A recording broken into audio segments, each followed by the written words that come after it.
Good morning students. मेरा नाम शत्रुपा पालित है और मैं आप लोगों की मैथ टीचर हूँ। ठीक है, हम लोग पिछले के क्लास में परिमेय संख्या का अंग्रेजी नाम तथा हम लोग परिमेय शब्द का अर्थ समझे थे। तो बच्चों, परिमेय संख्या को हम लोग अंग्रेजी में क्या बोलते हैं? Rational number. ठीक है, और परिमेय को हम लोग क्या बोलते हैं? रैशनल। रैशनल शब्द की उत्पत्ति किससे हुई है?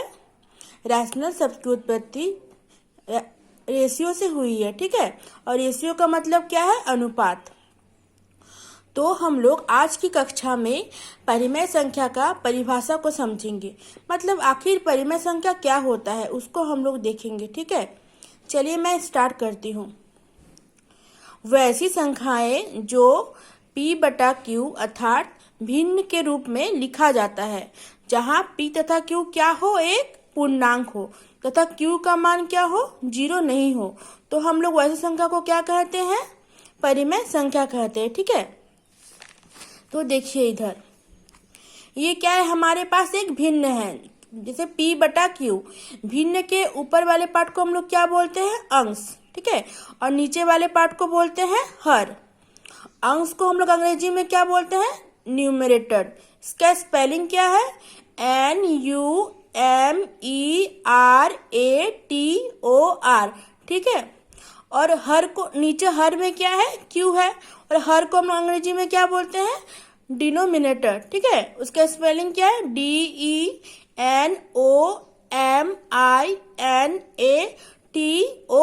ठीक है, तो हम लोग परिमेय संख्या किसको बोलेंगे? ऐसा भिन्न जो क्या हो? p/q के फॉर्म में हो। ठीक है, और जो उसका हर हो उसका मान 0 नहीं हो, मतलब 0 के अलावा 1, 2, -1 कुछ भी हो सकता है। और क्या एक कंडीशन होना चाहिए? जो अंश और हर वो एक इंटीजर्स होना चाहिए। आप लोगों ने तो पिछले क्लास में समझा था कि इंटीजर क्या होता है।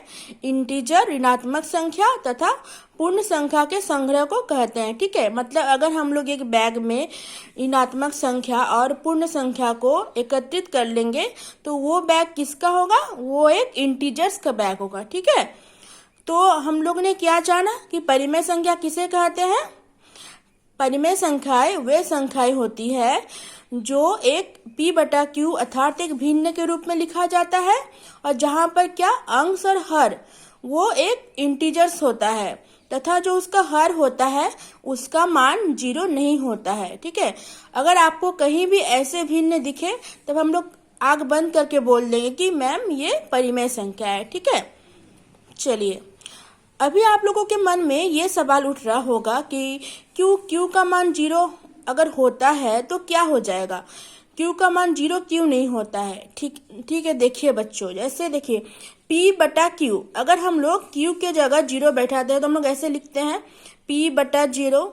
देखिए अगर हम लोग किसी भी संख्या को 0 से भाग देते हैं तो उसका जो शेषफल कभी 0 नहीं आता है और वो भाग कभी खत्म नहीं होगा, मतलब जो उसका शेषफल होगा हमेशा जो अंश है ये p बार बार घूम के आ जाएगा। ठीक है, इसलिए हम लोग इसको क्या बोलते हैं? अपरिभाषित संख्या। इसलिए परिमेय संख्या में कभी भी हर का मान 0 नहीं होता है।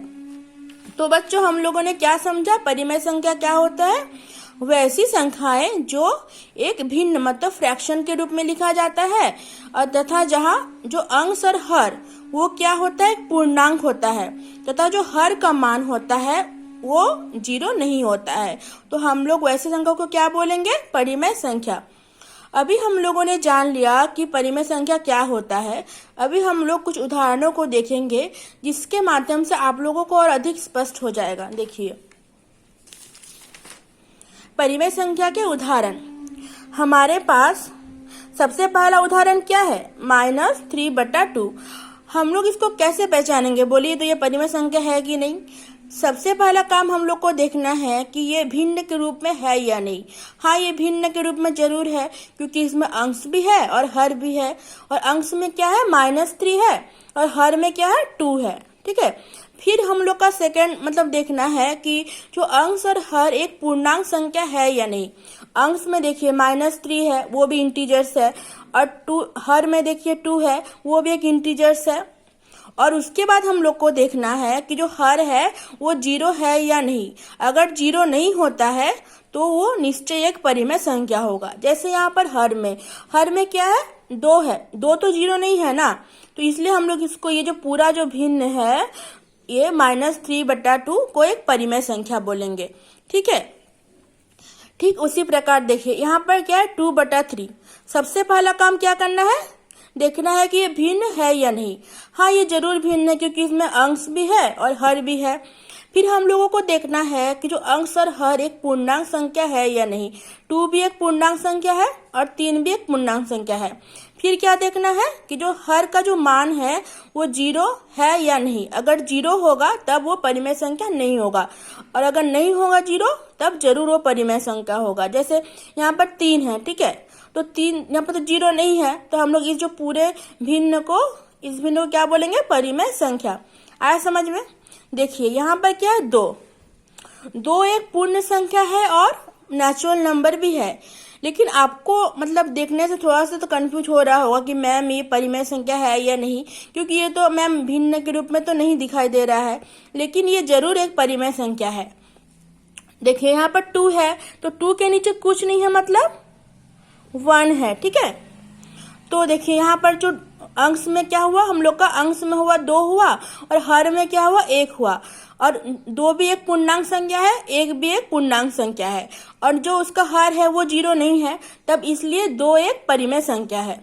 ठीक उसी प्रकार 3 के नीचे कुछ नहीं है, मतलब 1 है। ठीक है, और 3 भी एक पूर्णांक है और 1 भी एक पूर्णांक है, इसलिए और जो हर है वो जीरो नहीं है, इसलिए हम लोग इसको एक परिमेय संख्या बोलेंगे। ठीक है, फिर उसके बाद है -2। -2 के नीचे कुछ नहीं है, मतलब 1 है, और -2 भी एक इंटीजर्स है और 1 भी एक इंटीजर्स है, और जो उसका हर है 1 वो जीरो नहीं है, इसलिए हम लोग -2 को भी एक रैशनल नंबर मतलब परिमेय संख्या बोलेंगे। ठीक है, तो आप लोगों ने जान लिया कि परिमेय संख्या क्या होता है, और परिमेय संख्या के कुछ उदाहरणों को भी देखें, जिसके माध्यम से आप लोगों को और अधिक स्पष्ट हो गया। अभी हम लोग आज की कक्षा में एक महत्वपूर्ण बिंदु को जानेंगे और बाकी के कक्षाओं में और बाकी महत्वपूर्ण बिंदुओं को देखेंगे। ठीक है, चलिए मैं स्टार्ट करती हूँ। सबसे पहला है, सभी प्राकृत संख्याएं परिमेय संख्या होती है, लेकिन जो सभी परिमेय संख्या है ना वो प्राकृत संख्याएं नहीं होती है। आपको ये सेंटेंस पढ़ के थोड़ा सा तो कंफ्यूजन हो रहा होगा, क्योंकि आप लोगों तो बच्चे हैं तो थोड़ा सा तो होगा, लेकिन मैं हूं ना आप लोगों के डाउट को क्लियर करने के लिए। चलिए मैं स्टार्ट करती हूँ। पहला वाला पार्ट को अच्छा से पढ़िए। क्या बोला है कि सभी प्राकृत संख्याएं परिमेय संख्या होती है। प्राकृत संख्या कहाँ से शुरू होती है? प्राकृत संख्या 1 से स्टार्ट होती है। ठीक है, यहाँ पर देखिए जैसे प्राकृत संख्या 1 2 3 4 5 से लेकर अनंत तक जाती है। ठीक है, मतलब इसका ये कभी भी खत्म नहीं होता है। तो यहाँ पर क्या बोला कि सभी प्राकृत संख्याएं परिमेय संख्या होती है। देखिए सबसे पहला प्राकृत संख्या क्या है? 1। तो 1 के नीचे कुछ नहीं है, मतलब 1 है। हम 2 है, 2 के नीचे कुछ नहीं है, मतलब 1 है। 3 के नीचे कुछ नहीं है, मतलब 1 है। 4 के नीचे कुछ नहीं है, मतलब 1 है। और देखिए यहाँ पर जो 1 वो भी एक पूर्णांक है, 1 भी एक पूर्णांक है। यहाँ पर जो अंश है 2 वो भी एक पूर्णांक है, और जो हर है वो भी एक पूर्णांक है। यहाँ पर जो अंश 3 है वो भी एक पूर्णांक है, और जो यहाँ पर हर है 1 वो भी एक पूर्णांक है। और यहाँ पर देखिए जो अंश 4 है वो भी एक पूर्णांक है, जो हर है 1 वो भी एक पूर्णांक है। ठीक है, और जो इसका हर है वो तो जीरो नहीं है, आपको दिखाई पड़ रहा होगा। इसलिए हम लोग कहते हैं कि जो सभी जो प्राकृत संख्याएं होती है वो निश्चय एक परिमेय संख्या होती है। लेकिन देखिए इसका उल्टा जो है वो नहीं होता है। लेकिन सभी परिमेय संख्याएं प्राकृत संख्या नहीं होती है। यहाँ पर आप लोग कुछ परिमेय संख्या के उदाहरण देख पा रहे हैं, जैसे 3/5 है, उसके बाद है 2/3, हाँ, उसके बाद है 1 है, उसके बाद 2 है, उसके बाद है ये 7/8। ठीक है, ये आप लोग कुछ परिमेय संख्या देख पा रहे हैं। ठीक है, तो यहाँ पर क्या बोला है कि जो सभी परिमेय संख्याएं प्राकृत संख्याएं नहीं होती है। ठीक है, देखिए जैसे 3/5, 2/3 और 7/8 को देखिए। ठीक है, ये प्राकृत संख्या तो नहीं है, लेकिन 1 और 2 क्या है, तो प्राकृत संख्या है। इसलिए हम लोग बोलते हैं कि जो सभी जो परिमेय संख्या है वो प्राकृत संख्या नहीं होती है। ठीक है बच्चों, आज के क्लास में हम लोग सिर्फ एक ही महत्वपूर्ण बिंदु को जाने। आगे की कक्षा में हम लोग और इसको विस्तार पूर्वक अध्ययन करेंगे। ठीक है, फिर नेक्स्ट क्लास में मिलते हैं। Okay, thank you.